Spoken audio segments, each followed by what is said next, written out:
आइए देखें क्या है आज की खबरों में।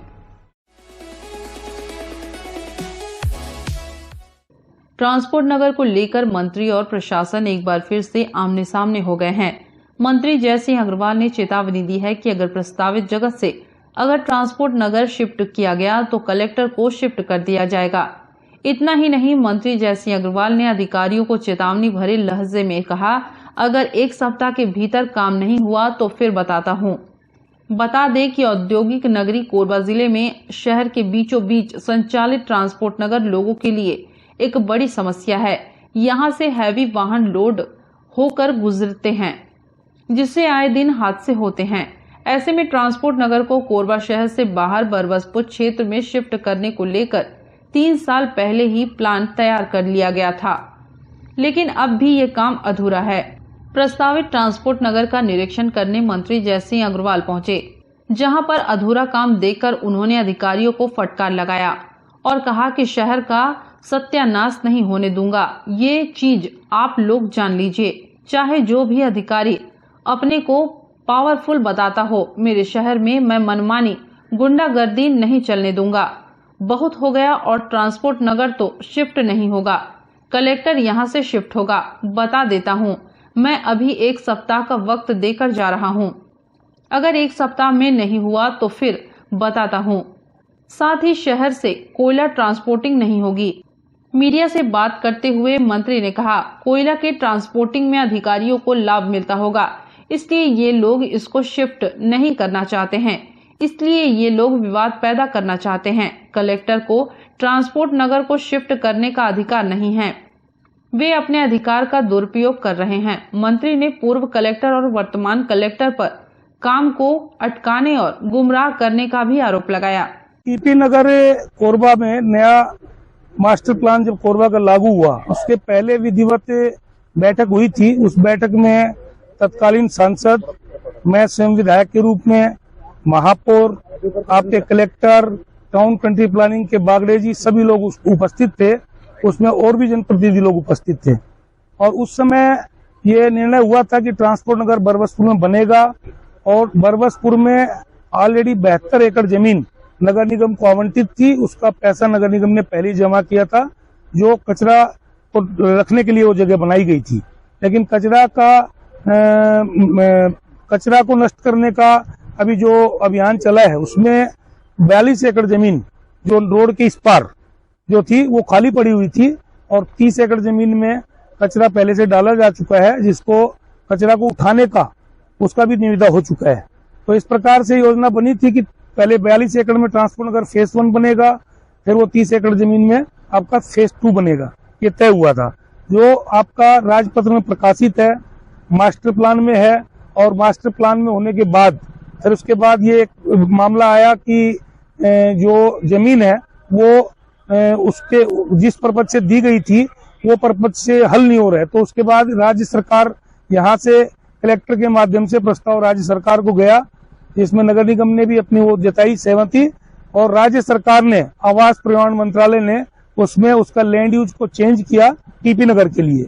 अब टीपी नगर के लिए सारी औपचारिकताएं पूरी हो चुकी थी, उसकी निविदा भी हो चुकी है और उसके बाद सिर्फ ये एक 4 लाइन का कलेक्टर को पुनः आवंटन का उस मद में एक चिट्ठी देना था। उसको तत्कालीन कलेक्टर रानू साहू ने उसको गुमराह किया, रोक दिया और टीपी नगर को बाधित करने का प्रयास किया।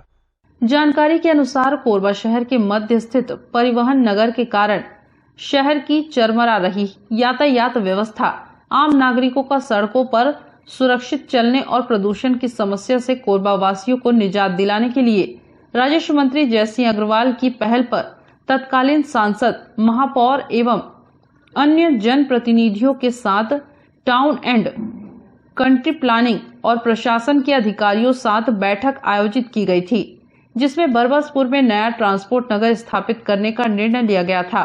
बैठक के बाद इस निर्णय को कोरबा के मास्टर प्लान में शामिल करते हुए बरबसपुर में 72 एकड़ भूमि का आवंटन कोरबा नगर पालिक निगम को किया गया। योजना को मूर्त रूप देने के लिए प्रथम चरण में 42 एकड़ और दूसरे चरण में शेष 30 एकड़ पर कार्य होगा।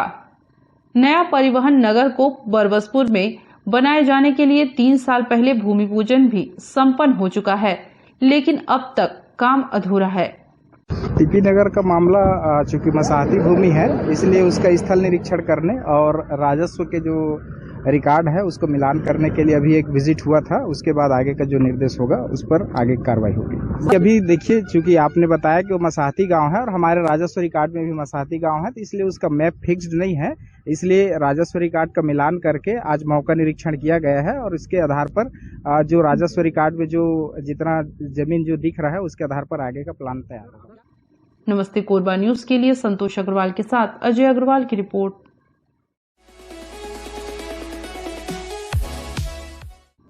कोरोना काल के दौरान केंद्र सरकार की ओर से प्रति व्यक्ति 5 किलो अतिरिक्त चावल दिया जा रहा था, किंतु छत्तीसगढ़ में इसे बांटने को लेकर भारी अनियमितता देखने को मिली।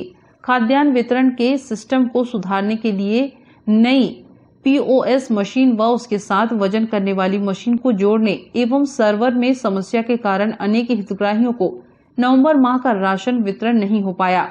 वहीं शासकीय उचित मूल्य दुकान संचालकों के हड़ताल करने के कारण बचे 2 दिन भी बर्बाद हो गए।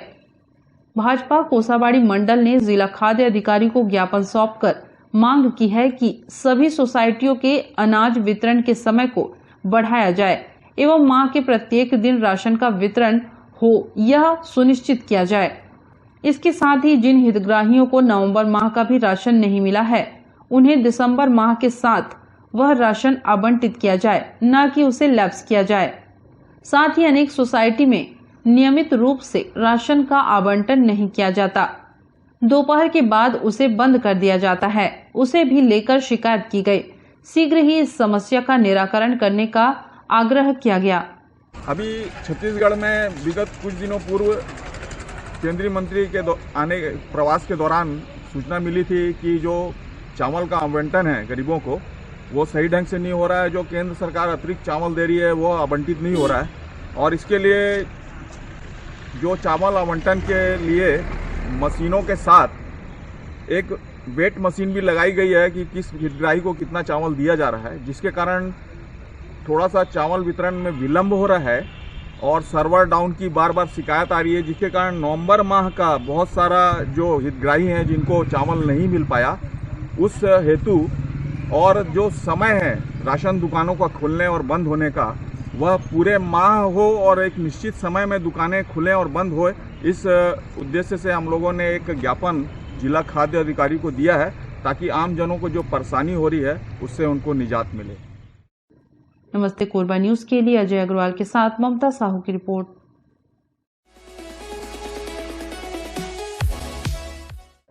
कोरबा जिला आए दिन वन्य जीवों को लेकर सुर्खियों में रहता है, जिसको बचाने का जिम्मा वन विभाग के साथ रेस्क्यू टीम बखूबी निभाती है।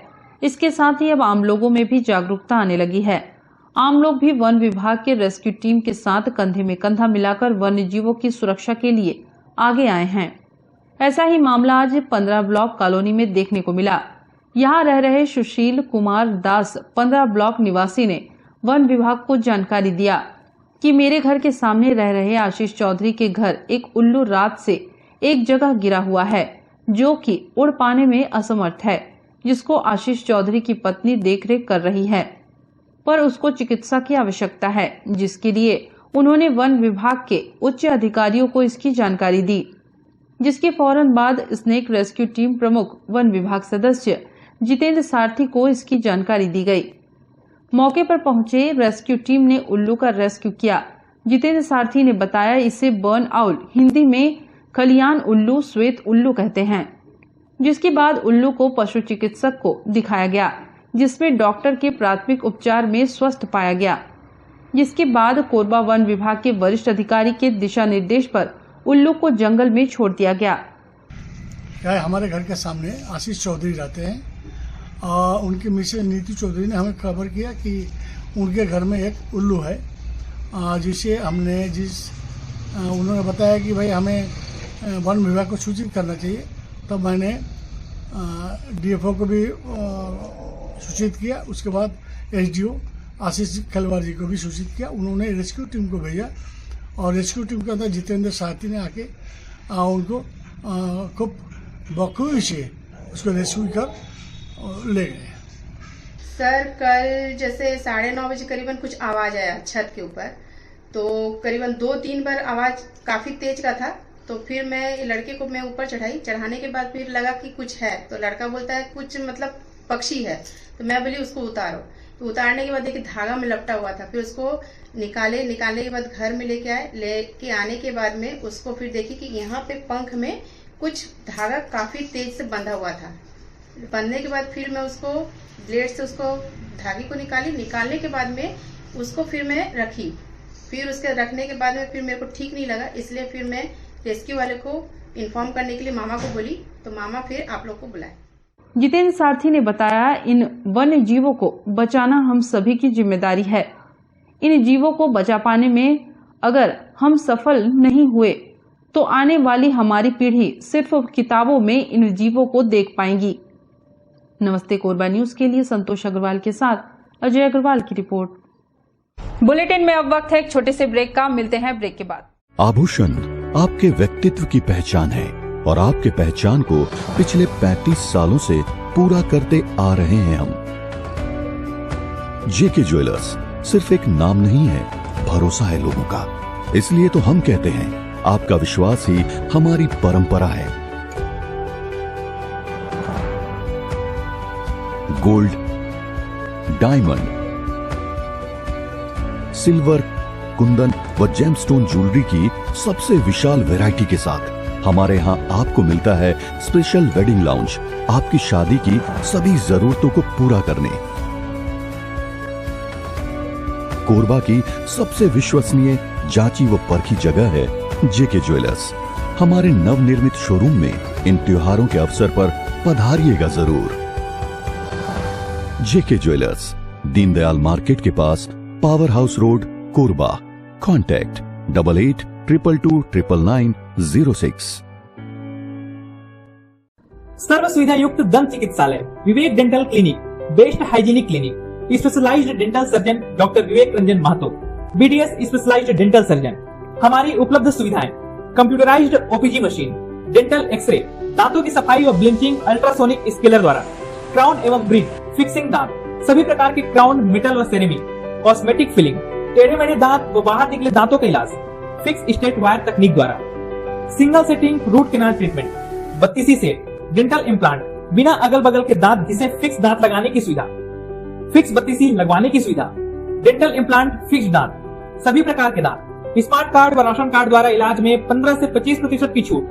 क्लिनिक का पता सिटी सेंटर मॉल के बाजू में, पावर हाउस रोड, कोरबा। संपर्क करें 9098052888, 7067299991, 9981510543। कोरबा में नियम के विरुद्ध कहीं भी राख डंप किए जाने से नाराज प्रदेश के राजस्व मंत्री जयसिंह अग्रवाल ने अधिकारियों की जमकर क्लास ली। मंत्री जयसिंह अग्रवाल ने मौके पर ही अपर कलेक्टर, निगम आयुक्त और एसडीएम को जमकर फटकार लगाई। दरअसल कोरबा चापा मार्ग पर भिलाई खुर्द वार्ड के समीप बड़े क्षेत्र में राख डंप कर दिया गया है। नियम के विरुद्ध राख का पहाड़ खड़ा कर दिया गया है। अफसरों की इस लापरवाही से आम लोगों की मुश्किलें बढ़ गई है। लोगों की परेशानी को देखते हुए मंत्री जयसिंह अग्रवाल खुद भिलाई खुर्द पहुंचे और मौके पर ही अधिकारियों की क्लास लगाई। जयसिंह अग्रवाल ने अधिकारियों को साफ शब्दों में चेतावनी दी है कि 1 सप्ताह के भीतर राख को शिफ्ट नहीं किया गया तो अच्छा नहीं होगा। साथ ही शहर के बीच से ट्रकों की ट्रांसपोर्टिंग को रोकने के निर्देश दिए गए हैं। एसडीएम ने जब पर्यावरण विभाग से अनुमति की बात कही तो राजस्व मंत्री ने कहा कि विभाग तो मेरे घर में भी राख डालने की अनुमति दे देगा।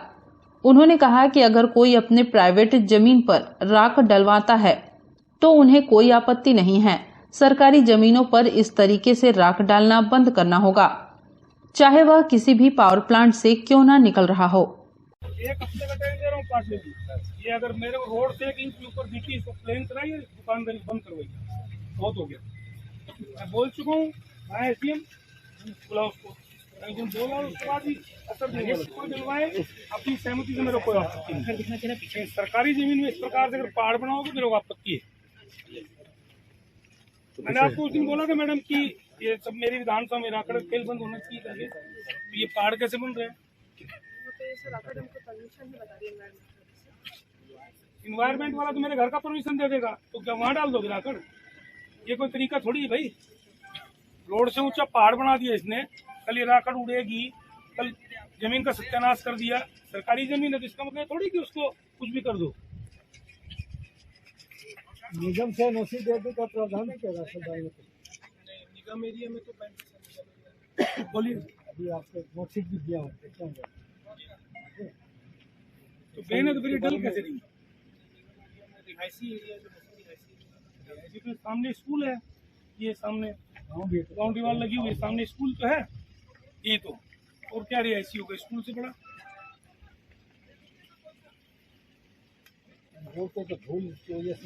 राकड़ को उठाओ आप लोग वापस है, जहाँ से जिस डैम से लाए, बालको का हो, एनटीपीसी का हो, सीएससी किसी का भी हो, इसको उठा के वापस डुलवाओ। बस एक ही तरीका है, इसको उठवाइए।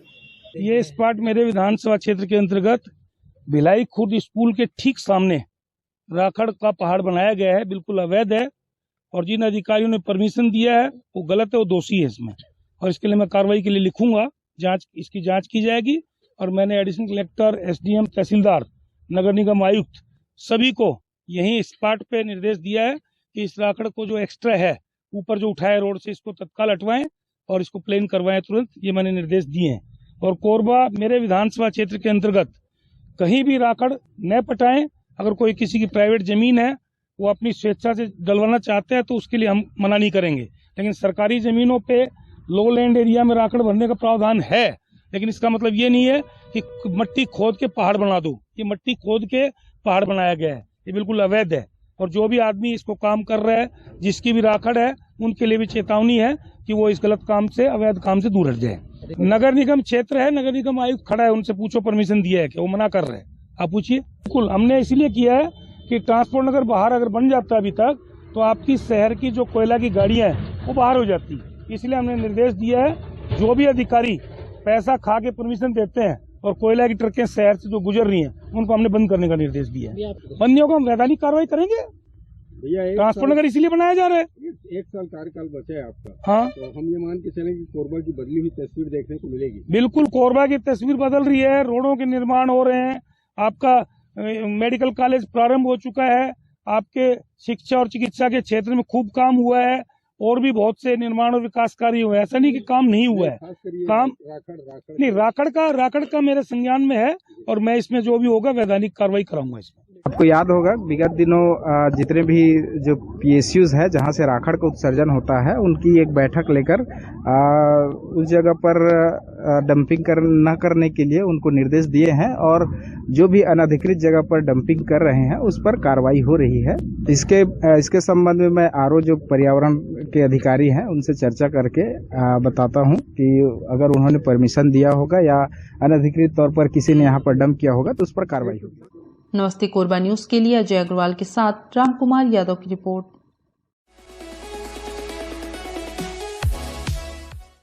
छत्तीसगढ़ निर्वाचन आयोग के निर्देशानुसार आगामी समय में ग्रामीण क्षेत्रों में सरपंच और उपसरपंच के चुनाव होने वाले हैं, जिसमें कोरबा जिला ब्लॉक में 5 पंच, पाली ब्लॉक में 3 और कटघोरा, पोड़ी उपरोड़ा में 4 पंचों के लिए इस तरह कुल 12 पंचों का उपचुनाव होना है।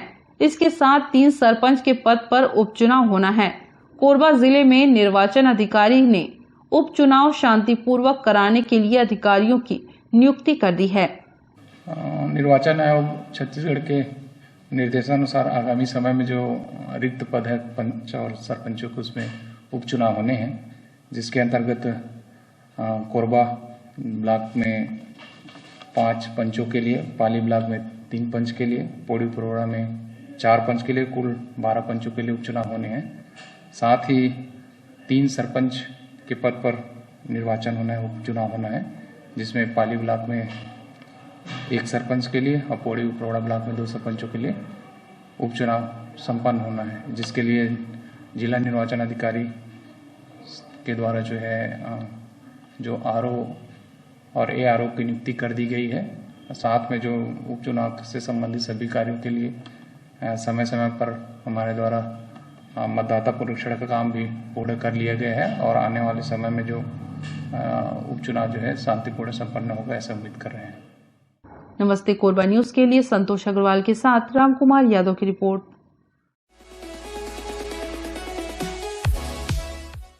कोरबा चापा मार्ग पर मड़वारानी के समीप कोयला लोड ट्रेलर डायवर्सन मार्ग पर पलट गई, जिससे लगभग 4 किलोमीटर लंबा जाम लग गया। वाहनों की जाम से सफर करने वाले परेशान नजर आए। इस घटना से कोई जनहानि नहीं हुई, परंतु जाम लगने से कोरबा चापा मार्ग में सफर करने वाले यात्री परेशान जरूर हुए। गाड़ी उधर से आ रहा था ना, तो फुल लाइट मारा था पूरा चढ़ के, और ब्रेक मारा तो ब्रेक मारने के बाद पूरा बाएं लेफ्ट चढ़ गया गाड़ी। और मेरा नाम है श्यामलाल पासवान, झारखंड के रहने वाले हैं, गढ़वा जिला के नगर उटारी थाना है। तो कहाँ से कहाँ ले जा रहे थे कोयला? वो कुसमुंडा से कोठारी। नमस्ते कोरबा न्यूज के लिए रामकुमार यादव के साथ अजय अग्रवाल की रिपोर्ट।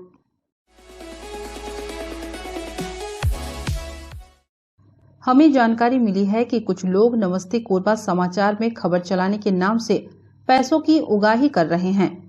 आप सभी से अनुरोध है कि खबर चलाने के नाम से अगर कोई आपसे पैसों की मांग करता है तो आप अपने संबंधित थाना क्षेत्र में उस व्यक्ति की शिकायत करें। इसके साथ ही आप हमसे नीचे दिए गए नंबरों पर संपर्क करें। हम निष्पक्ष पत्रकारिता करते हैं। हम अपने कार्य को व्यवसाय की श्रेणी में नहीं रखते। संपर्क करें 7000314479 9827107490। न्यूज के इस बुलेटिन में बस इतना ही। न्यूज अपडेट के लिए जुड़े रहे हमारे YouTube channel, Facebook, Telegram, Instagram, Twitter को सब्सक्राइब, लाइक, कमेंट करना ना भूलें। नमस्कार।